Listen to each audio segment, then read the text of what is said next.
अज्ञानतिमिरान्धानां ज्ञानाञ्जनशलाकया नेत्रमुन्मीलितं येन तस्मै श्रीगुरवे नमः। नमो वीराणां सब्बन्नूनं देवेन्द्रपूर्यां जहठेयवत्वाहिनं ते लुक्कगुरुणं अरुहन्तानं भगवन्तानं शरणमुवगौरयेशीं गर्हामि दुक्कडं धन्नं अर्हन्तेषु वा सिद्धेषु वा आयर्येषु वा उपज्यायेषु वा साहूषु वा शाहुनेषु वा अन्येषु वा ब्रह्मठाणेषु मारणिज्येषु पूवणिज्येषु तः मायेषु वा पीयेषु वा बन्धुषु वा मित्रेषु वा उभयारीषु वा ओहेण वा जीवेषु मग्गठियेषु अमग्गठियेषु मग्गसाहणेषु अमग्गसाहणेषु यङ्किञ्चिवितः मायर्यव्यम् अनायर्यव्यम् अनिच्यव्यं पावं पावानुबन्धि सुरुमं वा आयरं वा मणेन वा वायाय वा कायेण वा कयं वा कारावियं वा अन्मोहियं वा रागेण वा दोषेण वा मूढेन वा इत्थवा जम्बे जम्बन्तरेषु वा घरयमेयं दुक्कडमेयं उज्यव्वमेयं इत्थ मिच्छामि दुक्कडं मिच्छामि दुक्कडं मिच्छामि दुक्कडं। મહાન ચિરંતનાચાર્ય ભગવંત દ્વારા વિરચિત પંચસૂત્રના સ્વાધ્યાયમાં તથા ભવ્યત્વ આદિનો પરિપાક કરવા માટે અને એના દ્વારા પાપ કર્મનો વિગમ એટલે નાશ અને શુદ્ધ ધર્મની પ્રાપ્તિ દ્વારા દુઃખરૂપ દુઃખ ફલક અને દુઃખાનુબંધી સંસાર પરિભ્રમણ અનાદિકાળથી ચાલુ છે એનો અંત લાવવા માટે જે આધ્યાત્મિક ત્રિફળા તરીકે જેને આપણે ઓળખી શકીએ એવા 3 સુંદર ઉપાયો બતાવ્યા છે. તે પૈકીનો પહેલો ઉપાય એટલે છે 4 શરણનો સ્વીકાર. કયા 4 શરણ? હરિહન, સિદ્ધ, સાધુ અને કેવલી પ્રરૂપિત ધર્મ. આ દરેકનું સ્વરૂપ અદ્ભુત એવા 7 વિશેષણો દ્વારા આપણે વિચાર કરી ચૂક્યા છીએ. હવે આજથી આપણે બીજા વિભાગમાં એટલે કે દુષ્કૃત ગર્હામાં પ્રવેશ કરવો છે. પણ એનાથી પહેલાં આ 4 શરણ જે આપણે સ્વીકાર્યા અને ગુજરાતીમાં પદ્યાનુવાદ જે કોઈ મહાપુરુષે કરેલ છે, તમારામાંથી કેટલાયને કદાચ મોઢે પણ આવડતું હશે, એ આપણે અત્યારે ઝીલાવીએ એકવાર. હરિહા શરણં સિદ્ધા શરણં હરિહા શરણં સાહુ શરણં વરિયે ધમ્મો શરણં પામી વિનયે જીન આણા શિર ધરિયે હરિહા શરણં મુજને હોજો આત્મ શુદ્ધિ કરવા સિદ્ધા શરણં મુજને હોજો રાગ દ્વેષને હણવા સાહુ શરણં મુજને હોજો સંયમ સુરા બનવા ધમ્મો શરણં મુજને હોજો ભવો નદીથી તરવા મંગલમય ચારેનું શરણું મંગલમય ચારેનું શરણું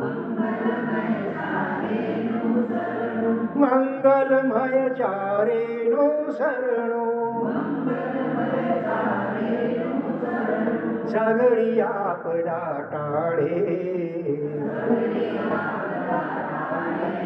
જીવન કેરી ડૂબતી નૈયા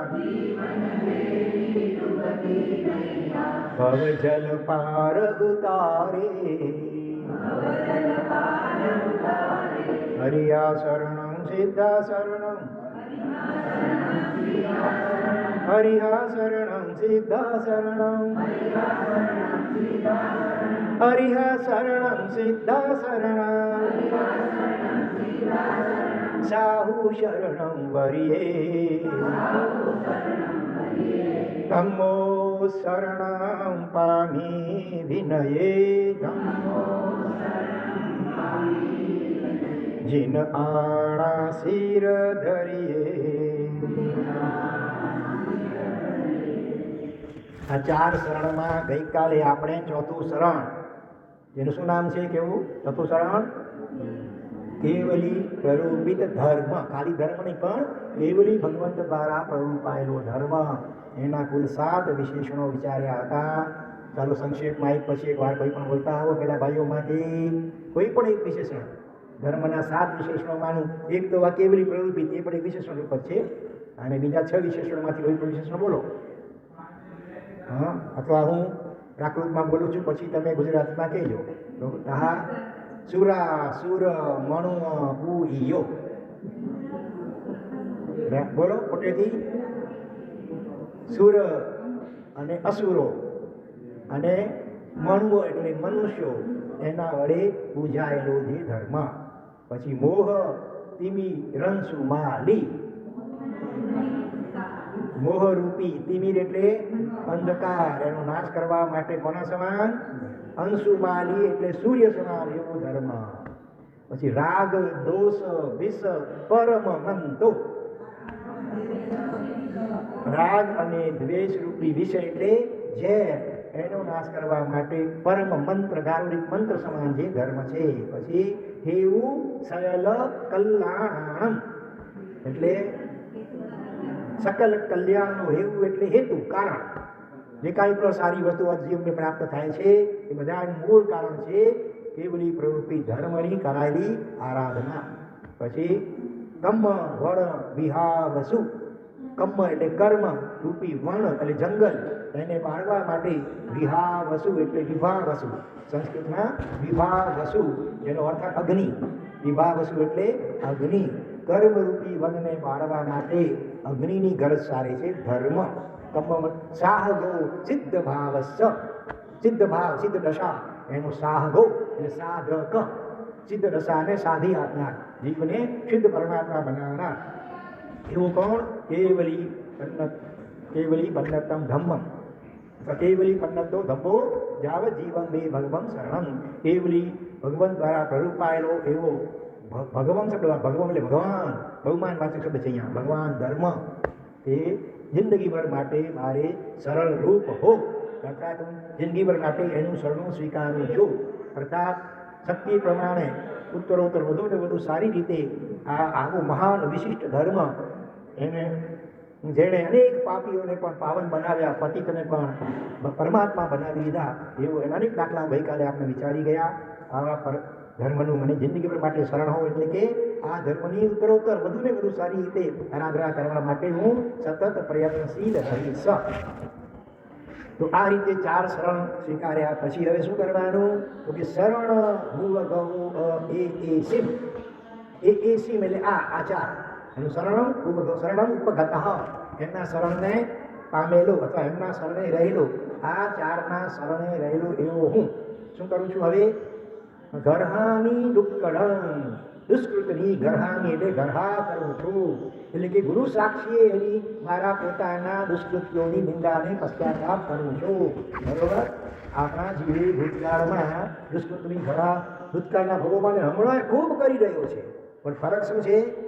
બીજાના દુષ્કૃત્યોની ટીકા ટિપ્પણી નિંદા ખૂબ કરતો રહ્યો છે આ જીવ. હવે એને માટે ચાલુ લગાવી દેવાનું. નિંદા કોઈની પણ કરવી નહીં પોતાના સિવાય. નિંદા કરો તો કરજો આપણી રે, જેમ છૂટક બારો થાય. અને બીજાના દોષ જોવા પણ નહીં, કદાચ દેખાઈ જાય તો બોલવા પણ નહીં, કોઈ બોલતું હોય તો સાંભળવું પણ નહીં. બહેરા મૂંગા ને આંધળા, હારકા દોષ જોવા માટે આંધળા, બોલવા માટે મૂંગા અને સાંભળવા માટે બહેરા બનશું તો જ અંદર આત્મામાં કરી શકીશું. પણ પોતાના જે દુષ્કૃત્યો એની શું કરવાની છે? નિંદા અને સાથે ગરહા. નિંદા અને ગરહામાં શું ફરક? જે આત્મસાક્ષી માત્ર પોતે જ પશ્ચાતાપ કરી પોતાના પાપો બદલ અને દુષ્કૃતની નિંદા કહેવાય, અને ગુરુ સાક્ષીએ પોતાના દોષોનો પશ્ચાતાપૂર્વક ઇકરાર કરવો એને કહેવાય ગરહા. એટલે અહીંયા બંને કરવાનું છે. આત્મસાક્ષીએ નિંદા પણ કરવાની પોતાના દુષ્કૃત્યો અને પાપોની, અને ગુરુની સદગુરુની સાક્ષીએ અને નિખાલસતાપૂર્વક પશ્ચાતાપૂર્વક કંઈ પણ છુપાવ્યા વિના ઇકરાર કરવો, પશ્ચાતાપ કરવો, એને કહેવાય ગરહા. તો કે આ ચારને શરણે રહેલો એવો હું હવે મારા પોતાના દુષ્કૃત્યોની નિંદા અને ગરહા કરું છું. ગર્યામિ દુઃખમ. તો કયા કયા દુષ્કૃત, કેવા કેવા પાપ આપણા જીવે ભૂતકાળના ભવોમાં અને આ ભવમાં પણ કર્યા છે, કે કરી રહ્યો છે, એનું કંઈક વિસ્તારથી હવે વર્ણન કરે છે જીવ. જન્મ એનું કહે છે અર્હંતે સુવા, એટલે અરિહંત પરમાત્માઓ એમની નિંદા, ટીકા, આસાધના વગેરે અપરાધો કર્યા હોય એની પણ હું નિંદા અને ગરહા કરું છું. અરિહંત ભગવંતની નિંદા અથવા તો એની આસાધના કેવી રીતે થઈ શકે, આપણા જીવે કેવી રીતે કરી હોઈ શકે. કોઈ ભાવમાં ગૌશાળાની જેમ આ સાક્ષાત અરિહંત પરમાત્મા પ્રત્યે તેજોલે સિવાય કદાચ ફેંકી હોય, ઇન્દ્રભૂતિ ગૌતમની જેમ આ તો કંઈક ઇન્દ્રજાળીઓ લાગે છે. આ તો કંઈક જેણે આખા દેવતાઓને પણ ઠગી લીધા છે. આવું નેગેટિવ બોલ્યા હતા ને ઇન્દ્રભૂતિ ગૌતમ. આપણે પણ ભૂતકાળના બધા ભવોમાં, આ ભવમાં જેટલા દુનિયામાં 14 પાપો અત્યારે દેખાય છે કે થઈ રહ્યા છે ને, બધા જ પાપો મેં અને તમે આપણે બધાએ અજ્ઞાનતાને કારણે કરેલા છે. તો ક્યારેક ગોવાળિયાની જેમ કાનમાં ઘેલા પણ ઠૂક્યા સાક્ષાત હરિયંત પરમાત્માના. ક્યારેક પગાવ ચૂલા ઉપર પગનો ચૂલો બનાવી એના ઉપર ખીર પણ નાખી હતી ને કોઈ કે. ક્યારેક પેલા સંગમ દેવતાની જેમ હરિયંત પરમાત્મા ઉપર કેટલા બધા ઉપસર્ગો પણ એક રાત્રિમાં 20 મહા ઉપસર્ગો, અને 6 મહિના સુધી ભગવાનને આહાર પાણી વગરના રાખ્યા સંગમ દેવતાએ. આપણે ત્યાં આ બધા અપરાધીઓની જગ્યાએ આપણે આપણી જાતને મૂકીને વિચારવાનું છે કે આ બધું મેં કર્યું છે. એટલે આ દ્રષ્ટાંત તરીકે અલગ અલગ આપણે નામો લઈએ છીએ, આપણને ખ્યાલ આવે એટલા માટે. બાકી આ બધું આપણા જીવે પણ ભૂતકાળના ભવમાં ક્યારેક ને ક્યારેક બધું કર્યું જ કર્યું હશે ને કર્યું જ છે એમ સમજી ખૂબ પશ્ચાતાપના ભાવ સાથે એનું ઇકરાર અને નિંદા ગરહા કરવાની છે. વળી કોક ભવમાં શું કર્યું હશે, જમાલીની જેમ ભગવાનના માર્ગથી ભગવાન આ બરોબર નથી, ભગવાન આ બોલે એ બરોબર નથી, જે કાર્ય કરાઈ રહ્યું હોય વર્તમાનમાં એ કરાઈ ગયું એમ કેમ કહેવાય. આ રીતે કોઈ પણ વાંધો વચકો ઉઠાવી અને ભગવાનને પંથથી પોતાનો અલગ પંથ પ્રવર્તાવ્યો હોય, એકાંતવાદ અનેકાંતવાદને મળે એકાંતવાદ પ્રવર્તાવ્યો હોય, ભગવાનની વાણીથી વિપરીત પ્રરૂપણા કરી હોય, ભગવાન અહીંયા ભૂલ્યા વગેરે વગેરે આપણે કહ્યું હોય, બરોબર, અને ભગવાનથી વિરુદ્ધ વર્ત્યા હોઈએ. આ સાક્ષાત અરિહંતોની આ રીતની આસાધનાઓ વિરાધનાઓ પણ આપણા જીવે કરી છે. મેઘમાળીની જેમ નાસિકા સુધી પાણી આવી જાય એટલો મુશળધાર વરસાદ વરસાવ્યો, ભયંકર ભૂત પ્રેત પિશાચ વિપુરવીને અટ્ટહાસ્ય કરીને ભગવાનને ડરાવવા માટે પ્રયત્ન કર્યા. ક્યારેક અપ્સરાઓ વિપુરવીને અનુકૂળ ઉપસર્ગો કરવા માટે પણ ધ્યાનથી ચલાયમાન કરવા માટે પ્રયત્નો કર્યા. આવા બધા આવી અનેક પ્રકારે અરિહંત પરમાત્માની આસાધનાઓ આપણા જીવે કરી. વળી એટલાય ભવોમાં હાજી આ સાધના છે ને, અને સાક્ષીની પ્રતિમાનો વિરોધ કર્યો. ભગવાન પ્રતિમા રૂપે રહેલા પરમાત્મા આ પથ્થરથી પૂજવાથી શું થાય, એમાં શું ટાઈમ બગાડવાનો વગેરે વગેરે ઉત્તરકો કરી. અને આ રીતે આપણે ભગવાનના દર્શન, વંદન, પૂજન, આરાધના એનો વિરોધ કર્યો. આ પણ બહુ મોટી આરાધના છે, અને આવી વાતો કોઈ કરતું એમાં આપણે ટાક્ષી પુરાવીએ તો પણ આ આસાધના છે મોટી. આ બધા દેરાસરો એટલા બંધાવવા, આ પથ્થરમાં પૈસા ખર્ચવા જેવું છે ઠોકર વગેરે વગેરે કરીને જેનું મંદિર, જેની પ્રતિમા આડીનો વિરોધ કર્યો, અથવા એ કોઈ બંધાવતા હોય તો એમને પણ ઊંધું જતું સમજાવી કરીને એને અટકાવ્યા હોય એમ કરતાં વગેરે વગેરે અનેક પ્રકારે જેનું મંદિરની 84 આસાધનાઓ કહેવાય છે, બરાબર, નાની મોટી બધી મળીને એમાં 10 મોટી આસાધનાઓ પણ કહેવાય છે, ખબર છે ને. પંચ પ્રતિક્રમણનો અર્થવાળું જે પુસ્તક છે એની અંદર જીન મંદિરની 84 આસાધનાઓ બતાવવામાં આવી છે. અને મુખ્ય 10 ચૈત્યવંદન ભાષ્યની અંદર કઈ ગાથા બોલતો, ગાથા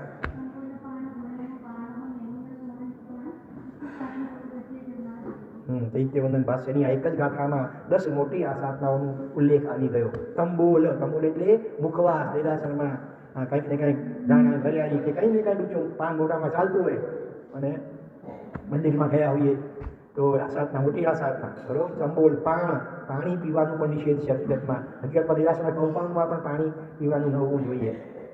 અંબોલ પાણ ભોયણ ભોજન કર્યું હોય, કંઈ પણ ખાધું હોય, ભોયણ પાછળ તંબોલ પાણ ભોયણ બેવ પાણ એટલે જોડા અગરખા પહેરીને ગયા હોઈએ, પછી બેવ મૈથુન શિવન એક બીજા પ્રકારે કર્યું હોય, પછી મેહુન સુવર્ણ એટલે સુતા હોઈએ, દેરાસર પેલા કમ્પાઉન્ડમાં સૂઈ ગયા હોઈએ, તો પછી મીઠવણ એટલે થૂંક્યા હોઈએ, પાણી ખાધું હોય અથવા કંઈ પણ હોય ને દેરાસરના કમ્પાઉન્ડમાં મંદિરમાં એટલે ગભારામાં તો નથી કરી શક્યા, અથવા રણમંડપમાં હા ત્યાં પણ આવી જાય. હકીકતમાં નથી આ બધું કરવાનું 100 ડગલાની અંદર અથવા કમ્પાઉન્ડની અંદર. પણ હવે આ કરીએ તો ઉગાડે પગે જાઓ ને ભાઈ, ખુલ્લા પગે જાઓ. પછી ઉત્તુચ્ચાર એટલે લઘુશંકા કે વળી કરી હોય, જુવમ એટલે જુગાર રમ્યા હોઈએ, પત્તા જે સાચું કે ખોટું ટાઈમ પાસ કરવા માટે જુગાર રમ્યા હોઈએ. તો આ 10 મોટી આ સાધનાઓ કઈ. આથી તો બીજી પણ ઘણી છે. કાનનો મેલ, નખનો મેલ, નાકનો મેલ, શરીરનો મેલ ઉતાર્યો હોય દેરાસરના કમ્પાઉન્ડમાં અથવા તો પેલા ગભારા કે રંગમંડપમાં પણ આવી બધી અનેક પ્રકારે કુલ 84 આ સાધનાઓ બતાવી છે અહીંયા. હાજી હા ન ચાલે સંસારી કોઈ વાતો છે તો વાતો કરો, છૂટશે. કોની સાથે? ભગવાન સાથે વાત કરો. Talk with God. તો બહુ કામ થઈ જાય. ભગવાનની વાતો આપણે ઘણી કરી, ભગવાન સંબંધી, પણ ભગવાન સાથે આમ પ્રતિમા રૂપે સાક્ષાત જીવન ભગવાન છે એવા ભાવથી આપણે ભગવાન સાથે વાત ક્યાં કરીએ છીએ? કોઈ નિર્દોષ બાળક હોય કરી શકે. એક બાળક એમના ઘરમાં જીન મંદિર હતું, પ્રાય સંભવનાથ ભગવાન હતા, અને એક વખત 2-3 દિવસ માટે એના માતા પિતા સાથે એને બહારગામ જવાનું થયું.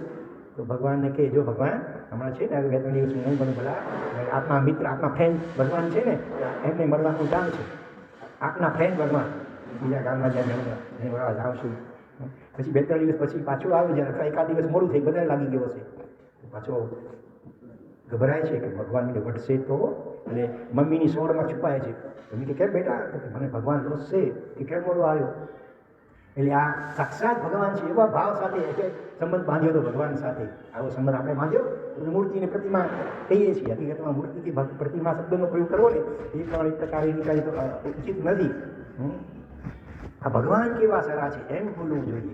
એની બદલે પ્રતિમા કેવી ખાસી હે, મૂર્તિ કેવી ખાસી હે વગેરે બોલીએ તો આ પણ એક પ્રકારની આ સાધના છે. હરિયન આરા યાંગી સારી હે રચના. તો હરિયન આરાધક મંડળમાં ભાઈઓ બહેનો એક વખત બદ્રી કેદાર એ બાજુ ગયા હતા. એમાં જે ત્યાં છે આપણા પરમાત્મા તીર્થંકર ભગવાન, અત્યારે એ લોકોના કબજામાં છે. એટલે આખા શરીર બધું કપડાં ઢાંકેલા, ખાલી મોટું જ ખુલ્લું રાખેલું હોય. તો એ જોઈને પણ આપસમાં કોઈકે પોતાના મિત્રને કહ્યું, હા કે મૂર્તિ કેવી ખાસી હે. આ ઓલો પૂજારી સાંભળી ગયો, આ મૂર્તિ શબ્દ ભાષા તો બધી ન સમજે, પણ એના અનુમાન કરી લીધું કે આને મૂર્તિ કહે છે. એટલે નારાજ થઈ ગયો, અરે આપ લોકો ક્યાં બોલતે હૈ? ये तो साक्षात भगवान है, भगवान आप इसको मूर्ति क्यों बोलते हैं? तो पुजारीમાં આટલી સમજણ અને આટલો ભાવ તાદાત્મ્ય ભગવાન સાથે કે અમારા ભગવાન છે અને તમે મૂર્તિ કે પ્રતિમા કેમ કહો છો? તો આવી અનેક રીતે જાણે અજાણે આપણા જીવે અરિહંતની આ સાધનાઓ કરી છે. કોઈ પશુ પક્ષીઓના ભવમાં વાઘ સિંહ બન્યા હોઈશું, એ વખતે ઉપસર્ગો કર્યા છે સાક્ષાત કૌશગમાં રહેલા ભગવાન ઉપર.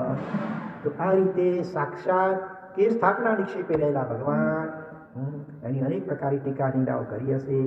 તો એ બધાની ક્ષમા યાચના કરવાની છે. મિચ્છામિ દુક્કડમ. અને હવેથી આવી કોઈ આ સાધનાઓ આપણા જીવનમાં ન થાય એને માટે પણ દ્રઢ સંકલ્પ અને નિશ્ચય કરવા જેવો છે. તો એને માટે કઈ પ્રકારે આ સાધનાઓ 84 આ સાધનાઓ જૈન મંદિરની બતાવી છે ને. 10 ત્રિકનું પાલન કરવું, 5 અભિગમનું પાલન કરવું, 7 પ્રકારની શુદ્ધિ, વસ્ત્ર શુદ્ધિ, પછી દ્રવ્ય શુદ્ધિ, પૂજા માટેના જે ઉપકરણ શુદ્ધિ, ભૂમિ શુદ્ધિ, દેરાસર બંધાવતા પહેલાં ભૂમિ શુદ્ધિ, વસ્ત્ર શુદ્ધિ, ઉપકરણ શુદ્ધિ, દ્રવ્ય શુદ્ધિ, અને મોટી શુદ્ધિ તો મન શુદ્ધિ છે. મન શુદ્ધિ, વચન શુદ્ધિ, કાય શુદ્ધિ, 7 શુદ્ધિ જાળવી કરી અને પરમાત્માની ભક્તિ, દર્શન, વંદન, પૂજન આદિ કરવાના. એમાં જેટલી ત્રુટીઓ, કચાશ કે ખામી રહી હોય એ બધી ઓછી વખતે છે. ભગવાનની આ સાધના સ્વરૂપ છે. ભગવાનની આજ્ઞાની વિરાધના કરી મોટી આ સાધના રહે છે. ભગવાને તેનો નિષેધ કર્યો છે. રાત્રિ ભોજન, કંદમૂળ આદિ ભક્ષણ વગેરે અભક્ષ્ય ભક્ષણ બિંદાસ આપણે તમે ખાતા હો સ્વાદની ખાતર, લગ્ન આદિની પાર્ટીઓમાં જાઓ, રિસોર્ટમાં જાઓ, લોન ઉપર ચાલો બિંદાસ તમે, જે અનિવાર્ય નથી. બરોબર, રસોઈ કરવી પડે તમને, એમાં જીવોની વિરાધના એ અનિવાર્ય છે. તમારે અગ્નિ સળગાવવો પડે વગેરે, એમાં પણ શક્ય એટલી જૈના પહોંચવાની, પ્રમાણ જવાની, ઓછી વિરાધના કેમ થાય વગેરે વગેરે એ કાળજી રાખવાની છે. કાંઈ વાંધો નહીં. તો એમાં જેટલી આપણે ઉપેક્ષા કરીએ, અને ભગવાને નિષેધ કર્યો 22 પ્રકારના અભક્ષ્ય એનો ત્યાગ કરવાનો, છતાં પણ એની ઉપેક્ષા કરીને બિંદાસપણે જીવ કરતો ખાતો પીતો હોય તો આવી અનેક પ્રકારે અરિહંત પરમાત્માની આસાધનાઓ આ જીવે ભૂતકાળમાં ઘણી બધી કરીને વર્તમાનમાં પણ કેટલી પ્રકારની આસાધનાઓ ચાલુ હશે. તો શક્ય હોય એ પ્રમાણે પુરુષાર્થ કરી ગુરુગમથી અને સદવાંચન દ્વારા અને પ્રકારો સૂક્ષ્મતાથી ઝીણવટતાથી સમજી જેટલું બને એટલું વિશેષ પ્રકારે અરિહંત પરમાત્માની આસાધનાઓ ટાળવા માટે પ્રયત્નશીલ રહેવાનું છે. તો અરિહંતાણંદ આસાયણાય, પછી અરિહંતેષુ વા સિદ્ધેષુ વા, સિદ્ધ ભગવંતો પ્રત્યે દુષ્કૃત્ય કર્યું હોય એટલે કે કઈ પ્રકારની તો થઈ શકે ભાઈ, તો કે સિદ્ધ એવું હોય નહીં, આ તો ટાઢા ફોનના ગપ છે. અથવા તો સિદ્ધ બનીને શું કરવું છે, જ્યાં શરીર જ ન હોય, બોલવા ચાલુ ન હોય, વાતો કરવા ન મળે, ખાવા પીવાનું ન હોય, હરવા કરવાનું ન હોય, કાયમ માટે એમને રહેવાનું હોય, એવા સિદ્ધ પણ આપણે નથી બનવું. એટલે આ રીતે સિદ્ધ ભગવંતોથી વિરુદ્ધ વિપરીત કંઈ પણ બોલ્યા હોઈએ તો એ સિદ્ધ ભગવંતોની મોટી આ સાધના છે. જે સિદ્ધ શિલાની ઉપર હોટલો ન હોય, રેસ્ટોરન્ટ ન હોય, રિસોર્ટ ન હોય, થિયેટરો ન હોય, મોબાઈલ, ટીવી, ઇન્ટરનેટ જેવું કશું હોય નહીં, ફ્રેન્ડ સર્કલ પણ હોય નહીં, એવા સિદ્ધ શિલા ઉપર પાછું એક ત્યાં ગયા પછી વળી પાછું આવવાનું હોય, સિદ્ધ બનીએ એટલે વળી પાછું સંસારમાં મન થાય તો આવવાનું ન હોય. આવી વિપરીત પ્રલોભના કરીએ સિદ્ધ ભગવંતોની વિરુદ્ધ જેમ તેમ બોલ્યા હોઈએ તો આ સિદ્ધ પરમાત્માની મોટી આ સાધના છે.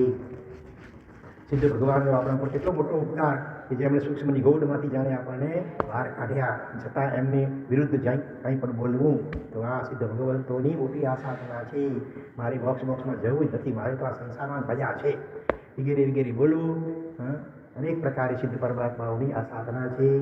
અથવા જીન મંદિરમાં પરિકર સહિત હોય ને જે એને અરિયંત નિક્ષેપો અરિયંત કહેવાય, અને પરિકર રહિત જે હોય એને એ સિદ્ધનું પ્રણાનું પ્રતીક છે. તો એની ઉપેક્ષા કરી હોય, એના દર્શન વંદન પૂજન વગેરેની ઉપેક્ષા કરી હોય અથવા એના વિપરીત કંઈ બોલ્યા હોઈએ, આ બધું સિદ્ધ પદની આ સાધના છે. માટે એવું જે કાંઈ દુષ્કૃત્ય આવા થયા હોય એની પણ ક્ષમા યાચના, અને હવેથી ભવિષ્યમાં ભૂલું છું કે આવું કંઈ વિપરીત બોલવું નહીં, વિચારવું નહીં. કોઈ બોલતો હોય તો એને પ્રેમથી સમજાવીને અટકાવવાનો પ્રયત્ન કરવાનો સંકલ્પ કરવાનો છે. તો આ રીતે સિદ્ધ પરમાત્માઓ સંબંધી દુષ્કૃત્યની હાર્દિક મિચ્છામિ દુઃખં. પછી ત્રીજા નંબરમાં આયરીએ શું વા એટલે અથવા ઘડી વા આવે ને હરિહંતો પ્રત્યે અથવા સિદ્ધ ભગવંતો પ્રત્યે અથવા આચાર્ય ભગવંતો પ્રત્યે જે કાંઈ દુષ્કૃત્ય આચરણ કરી હોય એની ક્ષમા યાચના મિચ્છામિ દુક્કડમ. તો આયર્ય એટલે આચાર્ય ભગવંતો, બરાબર.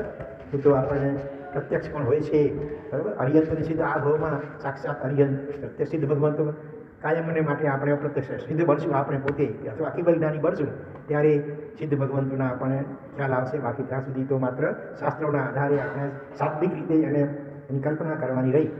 આચાર્ય ઉપાધ્યાય સાધુ સાધી ભગવંતો તો એના દર્શન આપણને થાય છે.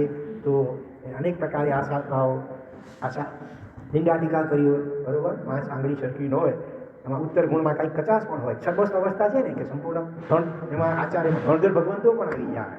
ગણધર ભગવંતોની આસાધના કરી હોય, યુગ પ્રધાન એવા આચાર્ય ભગવંત તારીખની આસાધના કરી હોય, કચ્છાધિપતિશ્રીઓની આસાધના કરી હોય, કે મધ્યમ કે સામાન્ય ભૂમિકામાં રહેલા આચાર્ય ભગવંતો એમની વિપરીત ટીકા નિંદા કરી હોય, એમની કોઈ આજ્ઞા કંઈ સ્વભાવમાં થોડી કડકાઈ હોય, આપણને સુધારવા માટે કંઈ લાલાંગ કરે તો એ માઠું લાગી જાય અને એમનાથી વિપરીત વિચારવા લાગી જાય, એમના છિદ્રો જોવા અને બોલવા લાગી જાય.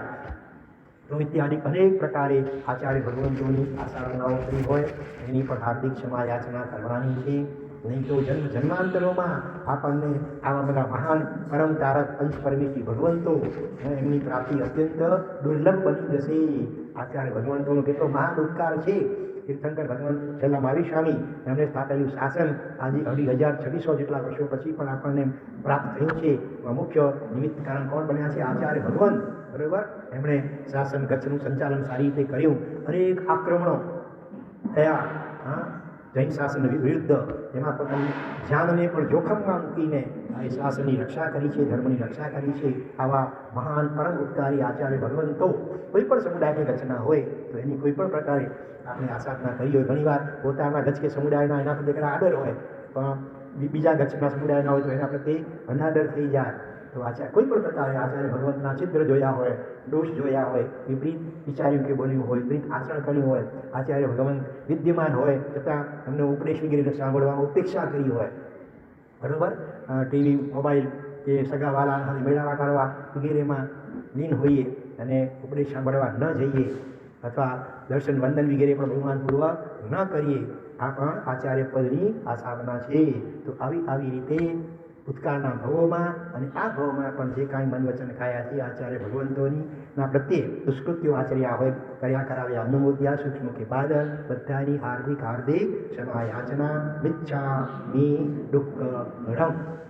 પછી આ ઉપધ્યાય છું. એવી જ રીતે ઉપાધ્યાય ભગવંતો જે શ્રી ભગવંતના આગમો શાસ્ત્રો એ પોતે સારી રીતે ભણ્યા હોય અને બીજાઓને ભણાવતા હોય એવા મહાન પરમ ઉપકારી ઉપાધ્યાય ભગવંતો, એમની પણ કોઈ પણ પ્રકારે અવજ્ઞા કરી હોય, અવર્ણવાદ એટલે નિંદા ટીકા વગેરે કરી હોય, દોષ જોયા હોય અથવા એમના દર્શન વંદન ન કર્યા હોય અથવા એમની પાસે આપણે વિનયપૂર્વક શાસ્ત્રોનો અભ્યાસ કરવા માટે પ્રયત્ન ન કર્યો હોય, તો એ તમામ ઉપાધ્યાય ભગવંતો એમના પ્રત્યે કરેલા દુષ્કૃત્યો એની પણ ક્ષમાયાચના મિચ્છામિ દુક્કડમ. મિચ્છામિ દુક્કડમનો અર્થ તો ખબર છે ને? મિચ્છા એટલે મિથ્યા, મી એટલે મારો, દુક્કડમ એટલે દુષ્કૃત્ય. આમાં મિચ્છામિ શબ્દ ભેગો નથી, અલગ છે. મિચ્છા અલગ અને મી અલગ. ઈચ્છામીમાં ભેગું છે. ઈચ્છામી એટલે હું ઈચ્છું છું, વંદામી એટલે હું વંદન કરું છું, ખામેમી એટલે હું ખમાવું છું. મી પાછું પ્રત્યે લાગે એટલે હું પેલું પુરુષ એક વખત હું ઈચ્છું છું, હું ખમાવું છું, હું વંદન કરું છું. પણ અહીંયા આગળ જે મિચ્છા એ ક્રિયાપદ નથી, એ શબ્દ છે, બરોબર. ચાલવું, બોલવું, ખાવું, પીવું, સૂવું આ બધી ક્રિયાપદો છે. તે ક્રિયાઓ એ મિથ્યા આ ક્રિયા છે. કોઈ મિથ્યા એ ક્રિયાનો શબ્દ છે. એટલા માટે મિચ્છા અલગ અને મી પણ પ્રત્યય રૂપી નથી. ઈચ્છા મીમાં પ્રત્યય લાગ્યો, ઈચ્છા ક્રિયા પર ઈચ્છું, એની પાછળ મી પ્રત્યય લાગ્યો, ઈચ્છામી એટલે ઈચ્છું છું. જ્યારે મિચ્છામી તો એમાં બંને શબ્દો છે. મિચ્છા એ પણ શબ્દ છે મિથ્યા, અને મી એટલે મારું એ પણ કોઈ ક્રિયાપદ પ્રત્યય નથી પણ શબ્દ છે બંને. એટલે મિચ્છા અલગ અને મી અલગ. આ બરાબર ખ્યાલ પર લખવાનું આવે મિચ્છામિ દુક્કડમ, બરાબર. તો મિચ્છા અલગ લખવાનું, મી અલગ લખવાનું. યાદ રહેશે કે ભૂલી જશો? રહેશે ને? બરોબર, ધન્યવાદ. તો મિચ્છા એટલે મિથ્યા, મિથ્યા એટલે નિષ્ફળ થાવો. મી એટલે મારું, દુક્કડમ એટલે દુષ્કૃતમ. દુષ અને કૃત એટલે કરેલું કાર્ય, દુષ એટલે દુષ્ટ, ખરાબ કાર્ય, પાપ કાર્ય, બરોબર. તો મારા અહીંયા જાતિવાચક એક વચન, આમ દુક્કડમ એટલે એક વચન છે પણ સમજવાનું બહુ વચન રૂપિયા. મારા દુષ્કૃત્યો, બધા જ દુષ્કૃત્યો, મારા દુષ્કૃત્યો મિથ્યા એટલે કે નિષ્ફળ થાવ. એનું ફળ જે થોડું જે દુર્ગતિ કે દુઃખ મળવાના હોય એના ફળ સ્વરૂપે, પાપના ફળ સ્વરૂપે એ હું ઈચ્છું છું કે ન મળો. અને ક્યારેક મિથ્યા થાય, પશ્ચાતાપ તીવ્ર થાય અને ફરી એવા કોઈ દુષ્કૃત્ય એટલે પાપ ન કરવાનો મનમાં દ્રઢ નિશ્ચય એટલે સંકલ્પ થાય તો જ એ પાપો મિથ્યા એટલે નિષ્ફળ થઈ શકે. બાકી ખાલી પોપટ પાટની જેમ બોલી જઈએ, અંદરમાં કોઈ પશ્ચાતાપનો ભાવ ન હોય, ફરી તેવા કોઈ પાપો ન કરવાનો અંતરમાં કોઈ નિર્ણય કે સંકલ્પ ન હોય તો પાપ મિથ્યા થાય નહીં. તો ફળ ભોગવવું પડે. પશ્ચાતાપના ભાવ સાથે ફરી અકર્ણના નિયમ આગળ આવશે. આગળ ભૌમે અકર્ણ નિયમો, ફરી આવા પાપો ન કરવાનો મારે નિયમ હોય તો જ એ દુષ્કૃત્યો નિષ્ફળ થઈ શકે.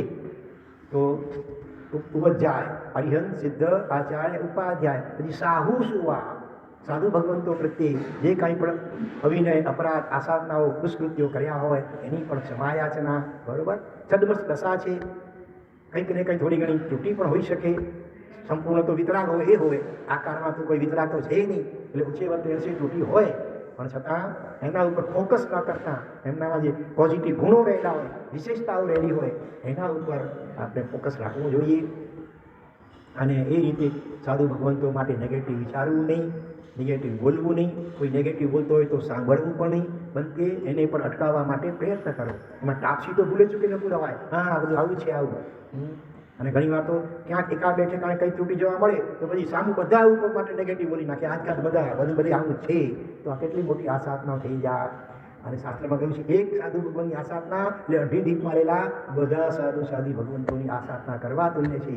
અને એક સાધુ સાધી ભગવંતો એનો વિનય વૈયાવજ બહુમાન ભક્તિ એ અઢી દીપના બધા સાધુ સાધી ભગવંતોનું વિનય બહુમાન ભક્તિ કરવા યોગ્ય છે. એટલે ભૂલે છું કે કોઈ પણ સાધુ સાધીની ટીકા ટિપ્પણી નિંદા કરવી નહીં, ખરાવવી નહીં, કરતો એની અનુમોદના કરવી નહીં, ટાપસી કે સૂર પુરાવવું નહીં.